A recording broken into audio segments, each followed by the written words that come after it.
నమస్కారం. చట్టసభల్లో వనిత కార్యక్రమానికి స్వాగతం. 3 సార్లు చిత్తూరు జిల్లా వేపంజేరి నియోజకవర్గానికి ప్రాతినిధ్యం వహించి 2009 సంవత్సరంలో జీడీ నెల్లూరు శాసనసభ్యురాలుగా ఎన్నికైన డాక్టర్ గుమ్మడి కుతూహలమ్మ గారు మనతో ఉన్నారు. ఆమెతో మాట్లాడి ఆమె మనోగతాన్ని తెలుసుకుందాం.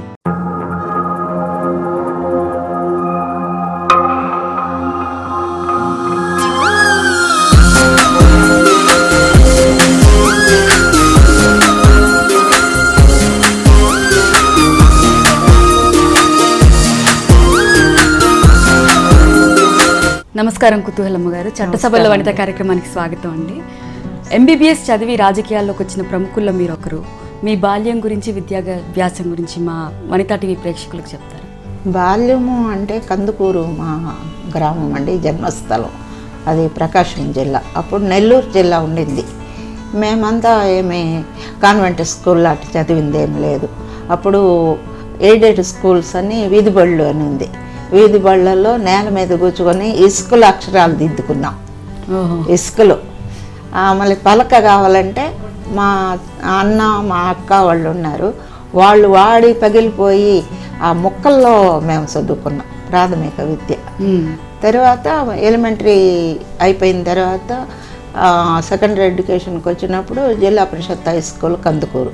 అది అయిపోయిన తర్వాత ఎంబీబీఎస్ తిరుపతి.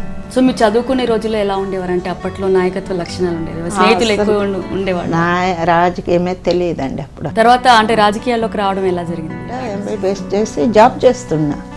అప్పుడు అంజయ్య గారి గవర్నమెంటు జిల్లా పరిషత్ రిజర్వేషన్లు వచ్చినాయి.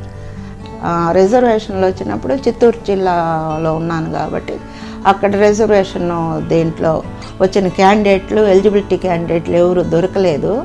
దానికని అప్పుడు చంద్రబాబు నాయుడు కాంగ్రెస్లో ఉన్నారు, కాంగ్రెస్ మంత్రిగా ఉన్నాడు అంజయ్ గారి పీరియడ్లో. దాస్ గారు మంత్రిగా ఉన్నారు, సి దాస్ గారు సీనియరు. సైఫుల్లా బేగ్ గారు రాయలసీమ బోర్డు చైర్మన్గా ఉన్నారు. అప్పుడు వీళ్ళు ముగ్గురు కలిసి నన్ను స్పాన్సర్ చేసి ఎన్నుకోవటం జరిగింది. రాజకీయాల్లో మొదట వరించిన పదవి, తర్వాత తొలిసారిగా ప్రజల ముందు మాట్లాడినప్పుడు మీకు కలిగినటువంటి అనుభవం? మొట్టమొదటిగా చిత్తూరు జిల్లా పరిషత్ చైర్మన్గా, దట్టు జిల్లాలో లేడీ చైర్మన్, ఫస్ట్ లేడీ జిల్లా పరిషత్ చైర్మన్. అంటే without any political experience or entrance, అది కూడా ప్రవేశం లేదు, ఎక్స్పీరియన్స్ లేదు. అది ఫస్ట్ పదవి అన్నమాట. అప్పుడు మనం ఏదో చదువుకొని ఉద్యోగం చేసుకుని దట్టు రూరల్ గ్రామీణ ప్రాంతంలో వైద్యురాలుగా ఉన్నాను. ఇది వచ్చినప్పుడు కొంచెము ప్రజల ముందు మాట్లాడాలన్నా, నాయకుల ముందు మాట్లాడాలన్నా కూడా బిడియంగా ఉండేది. ఎక్కువ 1-2 ముక్కలు తప్పితే ఎక్కువ 10 వాక్యాలు కూడా మాట్లాడినంత బిడియం ఉండింది. తర్వాత ఎక్స్పీరియన్స్ పక్కన వాళ్ళని చూసి అది ఏముంది మాట్లాడేది అని అట్లా మళ్ళీ దాన్ని టేక్ ఇట్ ఈజీ మేనర్లో, వాళ్ళు కూడా మనుషులే కదా, వాళ్ళు చూసి మనం ఎందుకు భయపడాలి అట్లా అనేది. ధైర్యం. మహిళగా మీకు ఎటువంటి ఆదరణ లభించింది? మహిళలు రాజకీయాల్లోకి అప్పట్లో రావడం కూడా? అప్పట్లో రావటం ఆదరణ అని కాదు, కానీ మన చుట్టుపక్కల ఉండే వాళ్ళ సహకారం కనుకుంటే మహిళలకు బాగానే ఉంటుంది. సహకారం లేనప్పుడే రకరకాల హెరాస్మెంట్లు అనే టైప్లో కూడా ఉంటుంది. ముఖ్యంగా మహిళలకైతే ఒక నైతిక విలువలు పోయేటట్టుగా ఇల్ ట్రీట్మెంట్ కూడా ఉండేది. కానీ అన్నిటినీ మనం ధైర్యంతో, చదువుంది కాబట్టి అవగాహన తెచ్చుకొని ధైర్యంతో ఎదుర్కొనేటట్టు. అంటే ఏ విధంగా? అంటే చులకనగా మాట్లాడటం, వీళ్ళు మీరేం తెలియచేసేది, మేము చెప్పిందే మీరు చెయ్యాలి అనే రకంగా, మీ సొంత నిర్ణయాలు ఉండకూడదు, మేము కదా రాజకీయంలోకి తీసుకొచ్చింది అట్లా. అంటే రాజకీయంలో తీసుకొస్తే మళ్ళీ మీరు వెనక్కి తీసుకోండి, నాకు నా డిగ్రీ నాకుంది అట్లా అనేటట్టుగా తయారైనా. పెడితే తింటారు కానీ కొడితే పడరు అనే సిద్ధాంతాన్ని మనం గుర్తుపెట్టుకోవాలా. మీరు పెట్టకపోతే పెట్టొద్దు, తిడితే మాత్రం ఒప్పుకోము, మేమేం పెట్టమనలా. రాజకీయంలో నేను రావాలని రాలేదు, మీకు క్యాండిడేట్ లేక తీసుకొచ్చారు, నేను అప్పటి నుంచి అనుకూలంగానే అమికబుల్గా వ్యవహరిస్తున్నా. కానీ మీరు ఒక దబాయింపు సెక్షన్ లాగా అయితే మహిళలు, చదువుకున్న మహిళలు, అది ఏ మహిళల్ని కూడా మనం వివక్ష చూపించకూడదు. కానీ చదువుకున్న మహిళలకి అవగాహన బాగా ఉంటుంది. దానికి అనుగుణంగా మీరు వ్యవహరించాలి కానీ ఆ విధంగా వ్యవహరించటం మంచిది కాదు. ఇది పురుషాధిక్యత సమాజమే, కానీ తరం మారుతూ ఉంది. ఆ మార్పులో మీరు కూడా మారాలి అని చెప్తూ ఉండేదాన్ని నేను కూడా. అట్లా అసెంబ్లీకి వచ్చిన తర్వాత మీ అనుభవాలు ఏ విధంగా ఉన్నాయి? అసెంబ్లీకి వచ్చిన తర్వాత పూర్తి ధైర్యం వచ్చిందమ్మా. అది నేను ఎంట్రన్సే అపోజిషన్లో, తెలుగుదేశం రూలింగ్, ఎన్టీ రామారావు గారు రూలింగు. నేను ఆ కాలంలో Congress MLA, that Congress MLA నేను ఒక్కదాన్నే. ఆ టైంలో 85లో నేను ఎంటర్ అయినప్పుడు 52 మంది కాంగ్రెస్ ఎమ్మెల్యేలు ఉంటే నేను ఒక్కదా లేడీ ఎమ్మెల్యే. అందువల్ల అప్పుడు బాగా నాకు మా సహచరులంతా కూడా ఎక్కువ సహకారం ఇచ్చేవాళ్ళు, అవకాశాలు కూడా ఎక్కువ లేవా. ఏకైక మహిళ అని నారాయణరావు గారు ఉన్నారు స్పీకర్గా, వారు ఎంకరేజ్మెంట్ బాగా చేశారు. ఎవరైనా కానీ రాజకీయాల్లో నాకు అనిపించింది, నా వ్యక్తిగత అభిప్రాయం, రాజకీయాల్లో రావాలా అంటే ఫస్ట్ రూలింగ్లో రాకూడదు, అపోజిషన్లో వస్తేనే అవకాశాలు ఎక్కువగా ఉంటాయి, అవగాహన కూడా ఎక్కువ ఉంటాయి, మర్యాద కూడా. అపోజిషన్ వాళ్ళు అంటే కొంచెము రూలింగ్ పార్టీ వాళ్ళు కూడా కొంత మంచి సహకారం కూడా ఇస్తారు. అంటే విషయాలను బాగా అధ్యయనం చేసి ప్రభుత్వాన్ని నిలదీసేటువంటి అవకాశం, మన చర్చల్లో ఎక్కువ పాల్గొనే అవకాశం వస్తే అన్ని డిపార్ట్మెంట్లది మనకి అవగతం అవుతుంది. అది ఒక ఫస్ట్ రావటమే అపోజిషన్ ఎమ్మెల్యేగా వచ్చాను కాబట్టి అది నాకు ఒక మంచి వరంలాగా అనిపించింది. గౌరవం కూడా ఎక్కువ ఉండింది. తర్వాత మీరు రూలింగ్ లో అంటే మంత్రిగా బాధ్యతలు స్వీకరించాక ఎట్లాగా ఉండింది? మంత్రిగా బాధ్యత స్వీకరించిన తర్వాత నాకు ముందు వైద్య శాఖ వచ్చింది.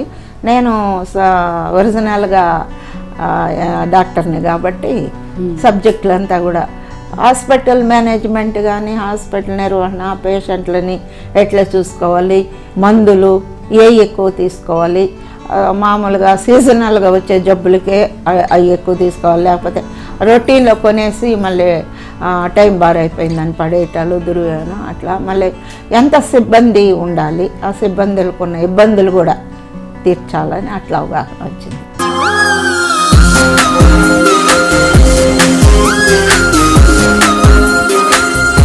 గుమ్మడి కుతూహలమ్మ జననం జూన్ 1, 1949. జన్మస్థలం ప్రకాశం జిల్లాలోని కందుకూరు. తల్లిదండ్రులు దివంగత గుమ్మడి రంగయ్య, నరసమ్మ. విద్యార్హత MBBS. వివాహం జూలై 7, 1976లో జరిగింది. భర్త డాక్టర్ మునిసిద్ధన్. సంతానం 2, సురేష్, హరికృష్ణ. దత్తపుత్రుడు రాజేష్. 1980లో రాజకీయ రంగ ప్రవేశం చేశారు. 1980-83లో చిత్తూరు జిల్లా తొలి మహిళా చైర్మన్గా పనిచేశారు. 1991-92లో రాష్ట్ర తొలి మహిళా ఆరోగ్య శాఖ మంత్రిగా, 1992-93లో మహిళా శిశు సంక్షేమ శాఖ మంత్రిగా, వేపంజరి నియోజకవర్గం నుంచి 4 సార్లు ఎమ్మెల్యేగా, 2007లో రాష్ట్ర అసెంబ్లీ డిప్యూటీ స్పీకర్గా సేవలందించారు. ప్రస్తుతం చిత్తూరు జిల్లా గంగాధర నెల్లూరు నుంచి ఎమ్మెల్యేగా బాధ్యతలు నిర్వహిస్తున్నారు. కష్టాల్లో ఉన్నవారిని ఆదుకోవడమే తన ఆశయం అంట. ఇప్పుడు రాజకీయాలకు రావడం అంటే ఒక ప్రైవసీ ఉండదు, వ్యక్తిగత జీవితం ఉండదు, ఎప్పుడు ప్రజల్లో తిరుగుతూ ఉండాలి. కుటుంబ బాధ్యతలు అంటే మీ కుటుంబ రెస్పాన్సిబిలిటీ కష్టమే. కాకపోతే ఇంట్లో ఒక పెద్దవాళ్ళు, మన అమ్మ తరఫున కానీ అత్తగారి తరఫున కానీ, ఆ కుటుంబ సభ్యులు కనుక సహకారం ఉంటే పెద్ద కష్టమేమి లేదు. అంటే ఒక బలహీన వర్గాల నుంచి వచ్చిన మహిళగా మీకు ఎటువంటి సహకారం లభించింది? కుటుంబంలో సహకారం బయట కూడా? అదే చెప్పాను కదా ఇందాకే, అపోజిషన్ లో వచ్చాను కాబట్టి అందరి ఆదరణ పొందాను అనమాట. రూలింగ్ పార్టీ వాళ్ళు, అపోజిషన్ పార్టీ వాళ్ళు ఇద్దరు సహకారం ఉంది. ఎవరు కూడా ఇట్లా అని విమర్శన లేకుండా వాళ్ళు చెప్పిన కార్యక్రమాలు, వీళ్ళు చెప్పిన కార్యక్రమాలు అట్లా తీసుకుంటూ వచ్చాను. కాబట్టి వాళ్ళ అపోజిషను, మనం స్వపక్షం అనే భేదం లేకుండా చేశాను, సమభావంతో చేశాను. కాబట్టి ఎవరు నన్ను పాయింట్అవుట్ చేయకుండా ఉండే విధంగా పరిపాలన ఆ సమయంలో చేసుకున్నాను. ఇప్పుడు కూడా అంతే. ప్రస్తుత పరిణామాలకు వస్తే రాష్ట్రంలో అంటే విభజన నేపథ్యంలో సమైక్యాంధ్ర గురించి పోరాడుతున్నారు. మీ అభిప్రాయం ఏంటి? రాష్ట్ర సమైక్యంగా ఉండటమే మంచిదండి. ఒక జాయింట్ ఫ్యామిలీస్ ఇప్పుడు లేని దానివల్ల కుటుంబ వ్యవస్థ ఎంత చిన్నాభిన్నమైందో, పిల్లలు కూడా రేపు భారత పౌరులుగా రావాల్సిన పిల్లలు కూడా ఎవడి పాటికి వాడు, ఎవడికి నచ్చిన భాష, ఎవడికి నచ్చిన పాట అట్లుంది. అదే సమిష్టి కుటుంబాలు అయితే అందరూ కలిసి ఒకే పాట పాడేటట్టుగా, అంటే ఒకే పాట అంటే పని పాటల్లో కానీ అందరూ ఒకేసారి కూర్చొని భోంచేసే వ్యవస్థ. ఆ కుటుంబ సభ్యులంతా ఒకళ్ళు ఇల్లు క్లీన్ చేసుకుంటే, ఒకళ్ళు పాత్రలు క్లీన్ చేస్తే, ఒకళ్ళు బట్టలు క్లీన్ చేస్తే, ఆ కుటుంబ వ్యవస్థ తోడుకోడలు కానీ లేకపోతే ఆ ఇంటి ఆడబిడ్డలు అట్లా ఉన్నాయి. ఇప్పుడు ఎక్కడ ఉంది? సమైక్యంగా ఉంటేనే అన్ని రకాల సుఖము, సులభంగా వ్యవహారాలు చక్కబడతాయి. అందువల్ల సమైక్యంగా ఉండటమే మంచిది. కానీ సోనియా గాంధీకి ఈ విషయం చెప్పడంలో సీమాంధ్ర నేతలు విఫలమయ్యారని. సీమాంధ్ర నేతలు విఫలం అయ్యారంటే ఆ పోయి చెప్పిన వాళ్ళు నేరుగా పోయి చెప్పే అవకాశం అందరికీ ఉండదు, కొంతమందికే ఉంటుంది. అది చెప్పేవాళ్ళు కొంత స్వార్థపూరితంగా కూడా చెప్పుండొచ్చు. ఇప్పుడు హోటల్ పెట్టుకున్నవాడు బయట రోడ్లో ఒక మనిషిని పెట్టి మా హోటల్కి రండి అని పిలుస్తాడు. ఆ పదార్థాలు వాడికి నచ్చవచ్చు కానీ మనకు నచ్చవు కదా. అట్లా ఆ పిలిచేవాడేముంది, ఆ హోటల్ చెప్తే రండి మా హోటల్కి మార్కెటింగ్ బాగా చేసుకుంటారు. అట్లా ఈ పోయిన వాళ్ళు వాళ్ళ స్వార్థంకి వాళ్ళు చేసుకున్నారు. ఓకే, మహిళలు రాజకీయాల్లోకి వస్తే పరిస్థితులు మారుతాయి. ఇప్పుడు స్థానిక సంస్థల్లో రిజర్వేషన్స్ ఇచ్చారు, కానీ చట్టసభల్లో అది రావట్లేదు. ఇంకా రావాలా? మహిళా బిల్లు అంత స్పీడ్గా చేయలేదు, అది అందరూ ఒప్పుకున్నారు కదా. ఇప్పుడు చెప్తున్నారు ఇదంటే చెప్పవచ్చో చెప్పకూడదు కానీ వాళ్ళు లెటర్ ఇచ్చారు, వీళ్ళు లెటర్ ఇచ్చారు, అది ఇది చెప్తున్నారు కదా. మహిళా బిల్లు కూడా లెటర్ ఇచ్చి రాజ్యసభలో కూడా పాస్ అయింది కదా. మరి ఎందుకు చేయకూడదు? దీనికన్నా ముందు ప్రతిపాదన కదా అది చేయొచ్చు కదా. మహిళలను ప్రోత్సహించాలా నిజంగా అంటే అట్లా రాజకీయంలో కొన్ని పరిణామాలు అట్లా ఉంటాయి. దానికోసం అక్కడ పెద్దోళ్ళు ఉన్నారు, దాన్ని మనం ఏకీపించటం అయినా కాకపోయినా కనీసము తాళం కొట్టకుండా ఉండాలి. మీది ప్రకాశం జిల్లా అయినప్పటికీ మీరు చిత్తూరు రావడం జరిగింది. అది అసలు ఆ ట్రాన్సిషన్ ఏ విధంగా, అంటే కోడలుగా వచ్చారు? నెల్లూరు జిల్లాలో పుట్టి పెరిగిన, చదువుకుంది ప్రకాశం జిల్లాలో, మళ్ళీ హైయర్ స్టడీస్కి వచ్చింది చిత్తూరు జిల్లాలో. ఓకే, 3 జిల్లాలు. ఆ హైయర్ ఎడ్యుకేషన్లో వచ్చినప్పుడు ఇక్కడ చిత్తూరు జిల్లాలోనే మ్యారేజ్ అవటం జరిగింది. అయిన తర్వాత ఇంకా మళ్ళీ అమ్మగారింటికి అట్లా అని అంటే ఏదో చుట్టం చూపుగా పోవటమే కానీ పొట్టినిల్లు మెట్టినిల్లు కదా, మనకి మెట్టినిల్లే కదా పర్మనెంట్. ఆ నేపథ్యంలో అక్కడ కూడా యాజ్ మెడికల్ ఆఫీసర్గా మంచి ఇది బయోడేటా డెవలప్ చేసుకున్నా. అందరి రూరల్ ప్రాంతం వాళ్ళు అందరూ అట్లా అంటే ఈ రాజకీయ వ్యవస్థ వచ్చినప్పుడు ఆ ప్రాంతం వాళ్ళు కూడా మా ఎమ్మెల్యే ఈ డాక్టర్ అమ్మని తీసుకోవాలా జిల్లా పరిషత్కి అని ఆ ప్రాంతం ఉన్న రాజకీయవేత్తలు ముందున్న వాళ్ళందరూ కూడా మా డాక్టర్ ఉన్నారు మంచోళ్ళు అని చెప్పి అట్లా ఫోకస్ చేశారు. అప్పుడు అది కాక నేటివ్ ఏది అని చూడలేదు, ఆ బయోడేటా చూశారు. మళ్ళీ మా కాలేజీ రామచంద్రరావు అని మా కాలేజీ ప్రిన్సిపల్, మెడికల్ కాలేజీ, మంచి క్యాండిడేటు. రొటీను కండక్ట్ సర్టిఫికేట్ ఇచ్చేది కాదు, అవి సర్టిఫికేట్లలో ఇస్తాయి. ఇది పర్సనల్గా పొలిటికల్గా అంటే ఆయన బాగా సర్టిఫికేట్ ఇచ్చాడు. ఇవన్నీ కలిపి ఇంకా చిత్తూరు కోడలేపోయింది కదా. అది అట్లా రాజకీయంలోకి వచ్చాను. ఆ జిల్లా పుట్టి చదివింది అట్లా వచ్చింది. అంటే సేవ అంటే ఇంకా డాక్టర్ అంటే కూడా సేవ కదా. ఇప్పుడు బయోడేటా మంచిగా ఉంటే ఇప్పుడు మన ఆంధ్ర ప్రాంతం వాళ్ళు కూడా అమెరికాలో పోయి కౌన్సిలర్లుగా కాన్సులేట్ వీటిల్లో కూడా ఉంటున్నారు కదా. ఇప్పుడు ఉంటున్నారా లేదా? ఒక భారతీయుడు పోయి అక్కడ పలాని ఉన్నత పదవుల్లో ఉన్నారు అట్లనే చెప్తే ఆ విధంగా జిల్లా ఏదైనా ఇక్కడ ఈ జిల్లాలో సర్టిఫికేట్ బాగా బయోడేటా బాగుంది కాబట్టి వాళ్ళు కన్విన్స్ అయినారు. యాంటీ పార్టీ యాక్టివిటీస్ కానీ లేకపోతే క్రిమినల్ యాక్టివిటీస్ అట్లేం లేదు.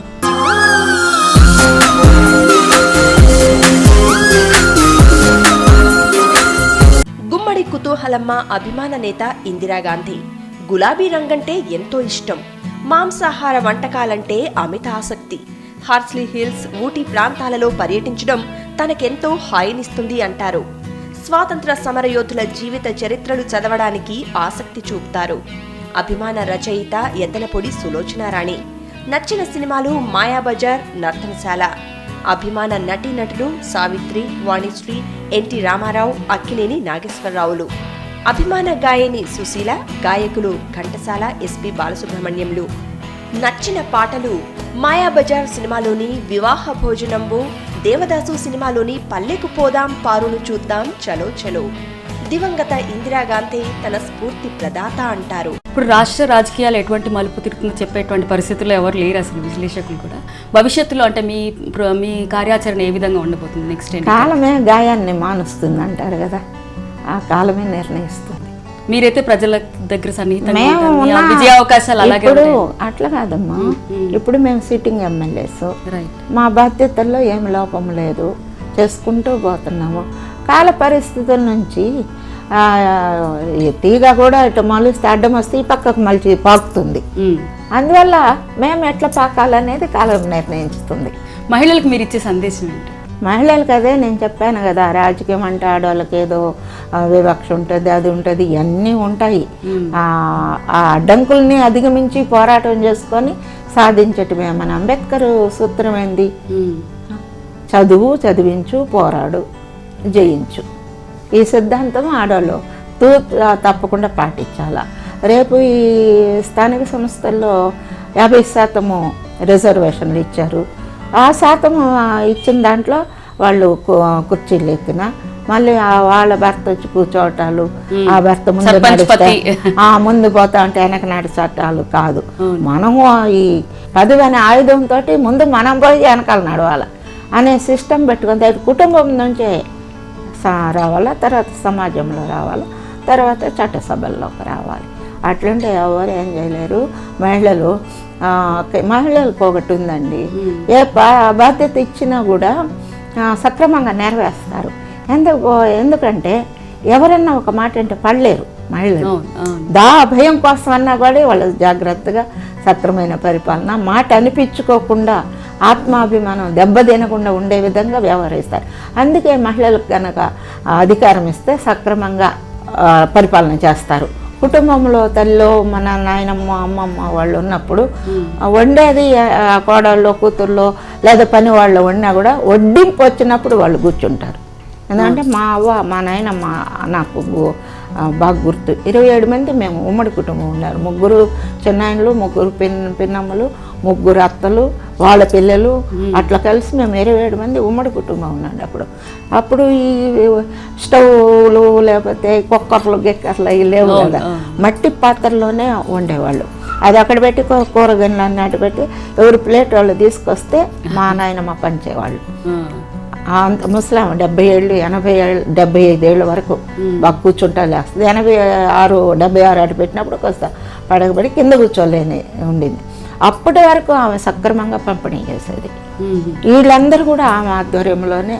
మా భర్తకు కొంచెం ఎక్కువ, మా పిల్లలు, నాకు 2 పిల్లలు, వాళ్ళకు ఒక పిల్లే కదా, వాళ్ళకి ఎందుకు ఎక్కువ వేస్తాను, నా 2 పిల్లలకి అట్లా కుటుంబ వ్యవస్థలో ఈ చిన్న ఉంటాయి కదా, అటువంటి అభియోగాలు రాకుండా చేసింది మా నాయనమ్మ.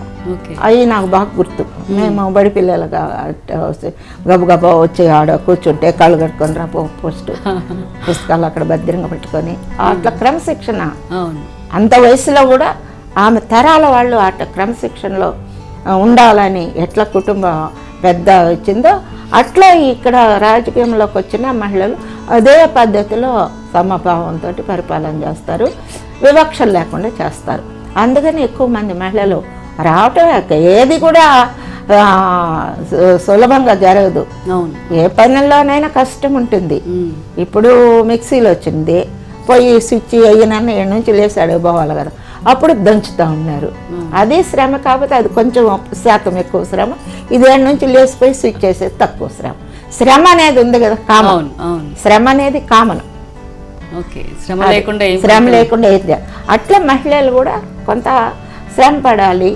ఈ ఎక్కువ చేష్టలు చేసే వాళ్ళని కూడా మనం వాళ్ళే బుద్ధి చేసుకొని ఇది వంగరు అట్టని వాళ్ళే వెనక్కి తిరిగిపోయే రకంగా ఉండేటట్టుగా మనం కనుక ప్రవర్తిస్తే ఎలాంటి ఇబ్బంది లేదు రాజకీయాలు. అది ఒకటి. సొంత లాభం కొంత మానుకో అనేది 2. ఈ కనుక పక్క వాళ్ళ గురించి కూడా పక్క వాళ్ళ గురించి ఆలోచించాలా. ఏదో పుస్తకాల్లో చదివి నిన్ను వల్లే నీ పొరుగు వారిని కూడా ప్రేమించని బైబిల్లో చదివి మూసేసేది కాదు. ఆ వాక్యాన్ని ఇంప్లిమెంటేషన్లో పెట్టాలి, ఆచరణలో. మహాత్మా గాంధీ చెప్తాడు కదా, దొంగతనం చేయకూడదు, సత్యం పలకవాల, అహింస సిద్ధాంతం ఉండాలంటే మరి ఆ వాక్యాన్ని ఆచరణలో పెట్టాలా. అంబేద్కర్ అనే మన బడుగు వర్గాలకు ఆశాజ్యోతి, మరి ఇవన్నీ చదివి వదిలేయకుండా ఆచరణలో పెడితే మనకి ఎలాంటి ఒడిదుడుకులు రావు. ఆ దృక్పథంతో మళ్ళీ ఆత్మస్థైర్యం ఉండాలి, ఆత్మాభిమానం సమానంగా ఉండాలి. అంటే అన్నారులే మళ్ళీ నువ్వు దొంగ అంటే నువ్వే నేను అంటున్నావు, నువ్వే కాదు నువ్వు నీ ఇంటి వాళ్ళు దొంగ అని తిప్పించి వచ్చేది కదా. వాడు ఎందుకు అన్నాడు దొంగ అని? దాన్ని ఎక్కడ బట్టి అన్నాడు? ఇప్పుడు కొవ్వుతో అన్నాడా, లేకపోతే మన మీద ఈర్ష్యతో అన్నాడా, లేకపోతే కండిషన్ లేకుండా కళ్ళు తిరుగుతా అన్నాడా అనేది ఆలోచన చేసుకుంటే రివెంజ్ టైప్లో వ్యవహరించకూడదు. ఆ పదము వచ్చిందంటే వాడు బ్యాక్గ్రౌండ్ ఏంది, ఏనా పెద్దములు అన్నాడు, అట్లనే కొంత లోతుగా సహనం అప్పుడు. అందువల్ల మహిళలు సహనంగా కూడా ఉంటారు, దాన్ని ఇంకా పదును పెట్టుకోవాలి. సో ఓకే, మహిళల ఆత్మస్థైర్యంతో మనం ఆదర్శంగా ఉండాలి. కొండను చూసి కుక్కలు మరిగితే మాకు కొండ ఏమన్నా కరుగుతుందా అనే రకంగా వాళ్ళ బుద్ధుల్ని బట్టి వాళ్ళు ప్రవహిస్తారు. మనం ప్రతి ఒక్కరి బుద్ధిని మనం మార్చలేము, కొన్ని సహజ గుణాలు ఉంటాయి, అవి వాళ్ళే మార్చుకునేదాకా మనం భరించాల్సిందే అనే దృక్పథంతో బట్టి దేవునికి మనం బెదరకుండా కనుక ముందు పోతే మనం ప్రతి దాంట్లో విజయం సాధిస్తామనేది నా నమ్మకము, నా వ్యక్తిగత ఇది కూడా అనుభవం కూడా. అందువల్ల మహిళలు ధైర్యంగా ముందుకు సాగాలి. చాలా చక్కని విషయాలు చెప్పారండి మా వనిత టీవీ ప్రేక్షకులకు. మహిళలు ఏ విధంగా ముందుకు సాగాలో చెప్పారు. మీరు భవిష్యత్తులో కూడా ఇంకా మంచి పదవులు మిమ్మల్ని వరించాలని మేము కోరుకుంటున్నాం. నమస్కారం. అవన్నీ కూడా మళ్ళీ ప్రజలకే సమాజానికి ఉపయోగపడే విధంగా నేను వ్యవహరిస్తానని మహిళలందరికీ కూడా ఇదే రకమైన స్ఫూర్తి మీరు కూడా తెచ్చుకొని ముందుకు సాగాలి. మీరు భవిష్యత్తులో మంచి పదవుల్లో ఈ రిజర్వేషను అవకాశాన్ని ఉపయోగించుకొని మంచి పదవుల్లో కానీ లేకపోతే మంచి పౌరులుగా సమాజానికి ఉపయోగపడే విధంగా ఎదగాలని కూడా నేను ఆశిస్తూ ఈ అవకాశము ఈ 4 మాటలు నేను ఎక్స్ప్రెస్ చేసుకునేదానికి అవకాశం ఇచ్చిన మీకు కూడా నా నమస్కారాలు, ధన్యవాదాలు.